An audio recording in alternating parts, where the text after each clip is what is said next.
guest today is Richard Sippola of Chautauqua Consultants. Rick is a CPA and an investment banker for small business. He raises capital for businesses, merges them together, and represents small business owners on the sale of their companies. Rick, welcome aboard. Nice to be back, Kip.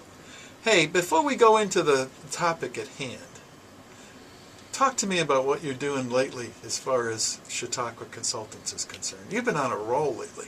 Yeah, I've been doing a lot of deals. We want to talk about business planning, and just so everybody in the audience understands, I asked Rick to come on and talk about business planning. It's a subject I abhor.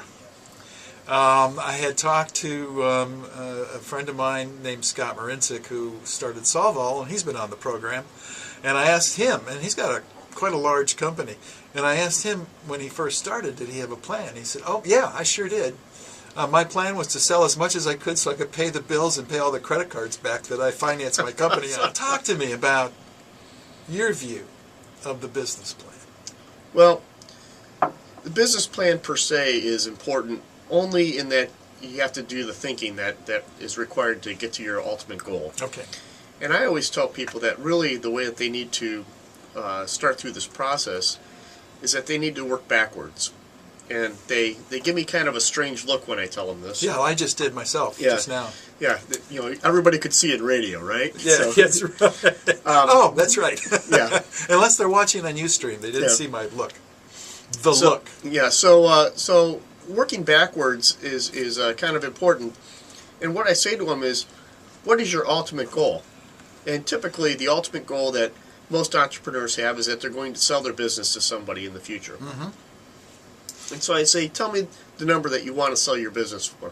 What would satisfy you? And let's just say somebody comes up with a figure of $5 million. Mm-hmm.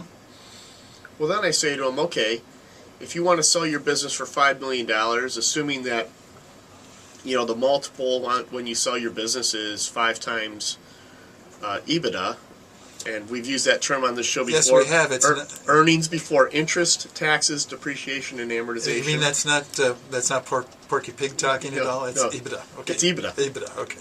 So 5 times EBITDA gives you $5 million, assuming your EBITDA is $1 million, and that also assumes that you have no debt in your company.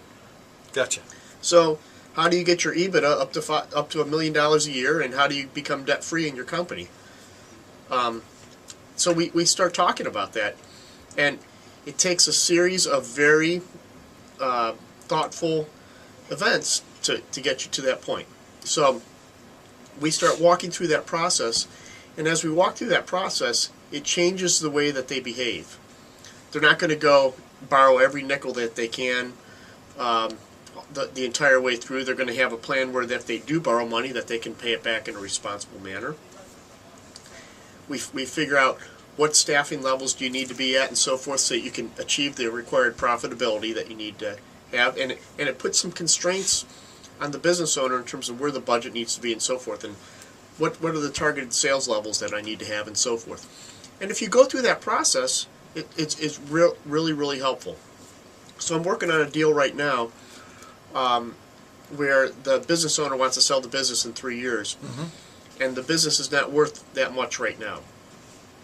So we went through and set very specific goals of what needs to happen between now and 3 years from now so that he can sell that business at the target level that he wants to sell it for. And it's changed the way of thinking for the business owner, because now he says, okay, I know I have to sell so much each year. I need to grow my business at this rate. I need to keep my expenses under control and so forth. And now he has a very clear plan of what needs to happen. Now, is that a business plan?